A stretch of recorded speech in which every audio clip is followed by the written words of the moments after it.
Hi అండి, welcome back to our channel. నేను ఈరోజు మంచి స్వీట్ రెసిపీ చేయబోతున్నానండి. అది ఏంటంటే స్వీట్ గవ్వలు.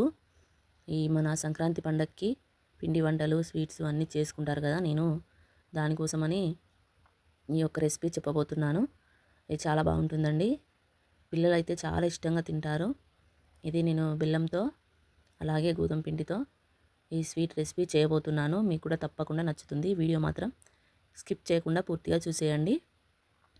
ఇది చాలా గుల్లగా టేస్టీగా సూపర్గా ఉంటుంది. ఫస్ట్ టైం నా వీడియో చూసినట్లయితే సబ్స్క్రైబ్ చేసుకోవడం మాత్రం మర్చిపోకండి. ఇప్పుడు వీడియోను పూర్తిగా చూసేయండి. ముందుగా వీడియోలోకి వెళ్తే నేను గోధుమ పిండిని 2 కప్పులు తీసుకున్నానండి. మనం చపాతీకి చేసుకునే గోధుమ పిండి ఉంటుంది కదా, దాన్ని 2 కప్పుల గోధుమ పిండి తీసుకున్నాను. అది ఒక బేసన్లో వేసుకోవాలి. 2 కప్పుల గోధుమ పిండి ఉన్న 1 కప్పు మైదా పిండి తీసుకున్నానండి. మీకు కావాల్సి ఉంటే సొంతం గోధుమ పిండితోనైనా చేసుకోవచ్చు, బాగా వస్తాయి. నేను 1 కప్పు మైదా పిండి కలిపాను దీంట్లో. ఇలా 2 కప్పులు గోధుమ పిండి ఉన్న 1 కప్పు మైదా పిండికి 1 కప్పు బెల్లం తీసుకోవాలండి, సరిపోతుంది స్వీటు. లేకపోతే బాగా తీయగా అయిపోతుంది. మీకు కావాల్సి ఉంటే ఇంకా కొద్దిగా ఎక్కువ వేసుకోవచ్చు, కానీ నేను మాత్రం ఇట్లా 3 కప్పుల పిండికి 1 కప్పు బెల్లం తీసుకున్నాను. ఈ పిండిలో కొద్దిగా సాల్ట్, అలాగే కొద్దిగా సోడా, వంట సోడా వేసుకోవాలి. నెయ్యి ఒక 5-6 స్పూన్లు నెయ్యి వేసుకోవాలండి. మనం నెయ్యి ఇలా పచ్చిది వేసుకొనైనా పర్లేదు, లేకపోతే కొద్దిగా వేడి చేసుకొని ఆ వేడి నూనె వేసుకున్నా కానీ ఈ నెయ్యి వేసుకోవడం వల్ల మనకు ఈ పిండి అనేది మంచిగా ఇలా వస్తుంది. మనం నెయ్యి ఎంత ఎక్కువ వేసుకుంటే అంత బాగుంటుందండి. నేను దాదాపుగా లాస్ట్ వరకు ఒక 7-8 స్పూన్లు వేసాను. వేసిన తర్వాతకి పిండిని మంచిగా కొద్దిగా వాటర్ వేసుకొని ముద్దలాగా చేసుకోవాలి. మనం చపాతీ పిండిలాగా ఎలా కలుపుకుంటామో అలా ఈ పిండినంతా ఇలా కలుపుకోవాలి.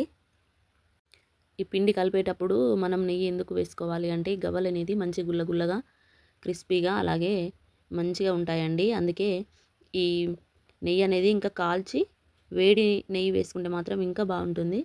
నేను ఇలానే వేసేసాను. చాలా బాగా వస్తాయండి అలా వేసుకోవడం వల్ల. ఇలా మంచిగా ఇట్లా బాల్ లాగా చేసి దీనికి పైన ఇంకా కాస్త నెయ్యిని దీని చుట్టూరుగా అప్లై చేయాలి. చేసి దీన్ని ఒక 1/2 అవర్ పాటు పక్కన ఉంచేసేయాలండి, ఇలా మూత పెట్టేసి. లేకపోతే పిండి ఇలా ఎండిపోయినట్టు పగిలినట్టు అవుతుంది. ఇలా పక్కన పెట్టేసేయాలి. దీనికి కావాల్సినది ఏంటంటే మెయిన్గా ఈ గవ్వల చెక్క అండి. నాకు 3 ఇయర్స్ బ్యాకే నేను దీన్ని తెచ్చుకున్నాను, బయట దొరుకుతుంది.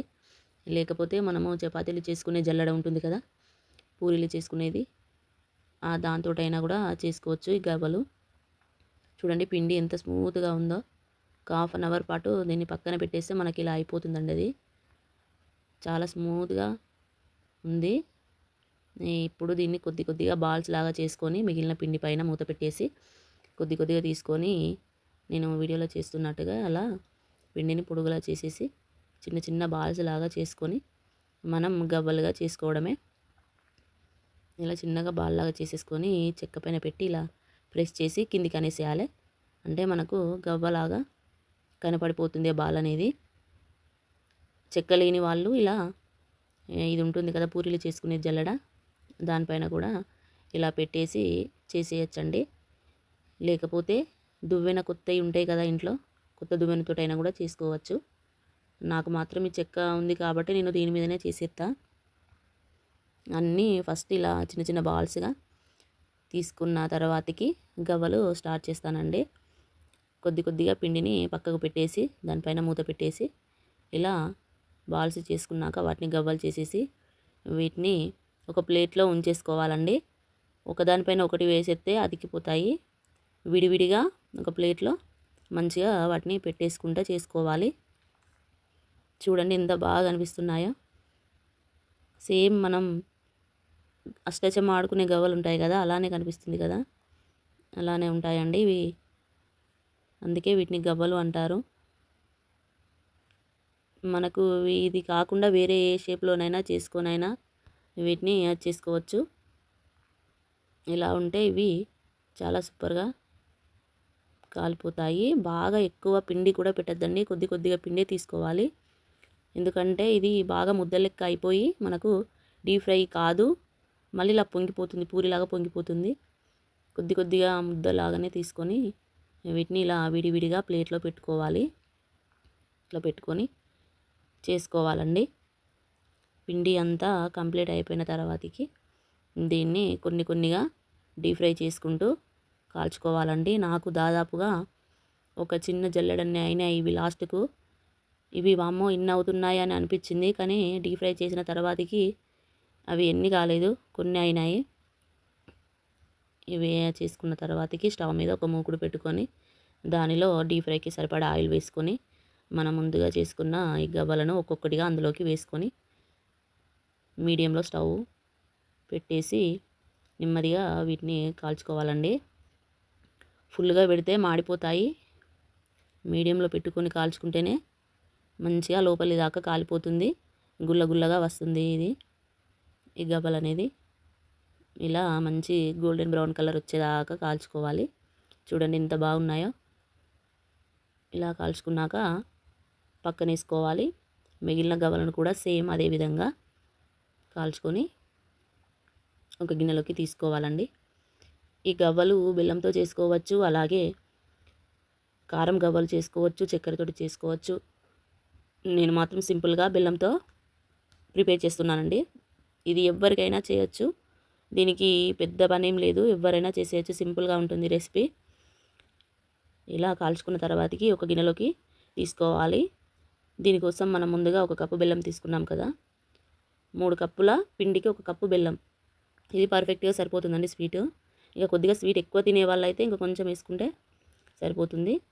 దీనిలోకి ఒక చిన్న గ్లాసు వాటర్ వేసుకోవాలండి.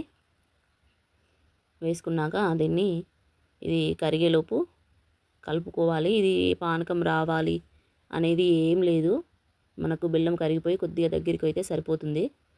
ఇలా వాటర్ లెక్క ఇది అయినాక దీనిలోకి ఇలాచి పౌడరు వేసుకోవాలండి.